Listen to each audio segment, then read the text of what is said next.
నమస్కారం.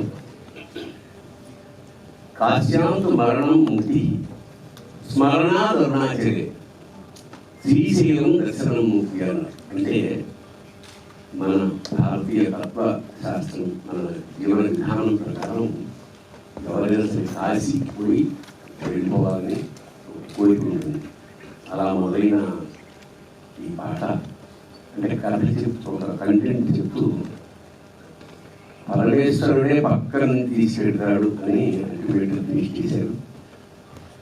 ఇది ఒకటి రెండుసార్లు చూస్తే భావోద్వేగంలోనే ఖచ్చితంగా కాశీకి వెళ్ళాలనిపిస్తుంది.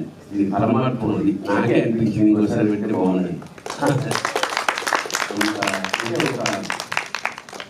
ఏ పర్పస్తో అయితే వాళ్ళు తీశారు ఆ పర్పస్ సర్వైంది. అంటే ఏషియాలోనే అత్యంత ప్రాచీనమైన నగరం కాశీ, ఏ మార్పు లేకుండా అలాగే ఉంటుంది. సో అది ఆ అనుభూతి మనం వెళ్ళి అక్కడ ఉండి ఓ 10 రోజులు ఉంటే తప్ప మనం దాని ఆనందాన్ని పొందలేము. తెలుగు సాహిత్యానికి సంబంధించినంత వరకు తెలుగు నవల కానీ రచన కానీ ఏదైనా అంటే ఫస్ట్ది కాశీ యాత్ర చరిత్ర అని ఏనుగుల వీరాస్వామి గారు రాశారు. కాశీ గురించి తెలుగులో ఫస్ట్ నవల కానీ రచన కానీ జరిగింది.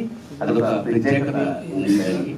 అలాగా కాశీకి వెళ్ళడం అనేది కథ ప్రకారం ఆయన అనుగ్యం ఉంటేనే వెళ్ళాలి, ఆయన అనుగ్యం ఉండాలి. అట్ ది సేమ్ టైం మన సంకల్పం కూడా ఉండాలి.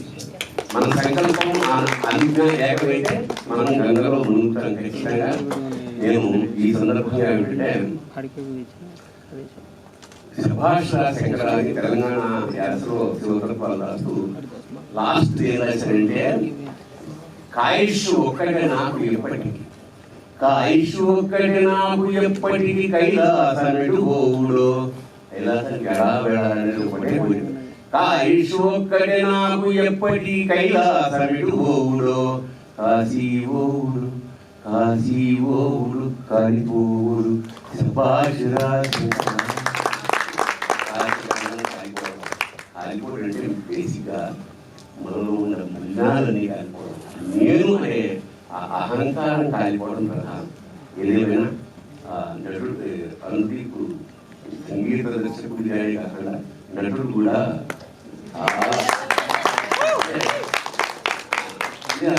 సినిమా నాకే అంటే అండర్ ప్లే చేస్తూ ఆ ఫీలింగ్ ఎవరు బాగా కూడా ఎక్కడ ఓవర్ ప్లే కాకుండా వాళ్ళ పాత్రలో కనిపించారు. అంటే చాలా చక్కగా తీశారు. దర్శకుడికి, కెమెరామ్యాన్కి, వీళ్ళని తీయించిన కాశీ కూడా నమస్కారం చేసుకుంటాం. భావించండి, అక్కడ మాకు వీరమల్లు వెయిటింగ్, అక్కడికి వెళ్ళాలి. Thank you sir.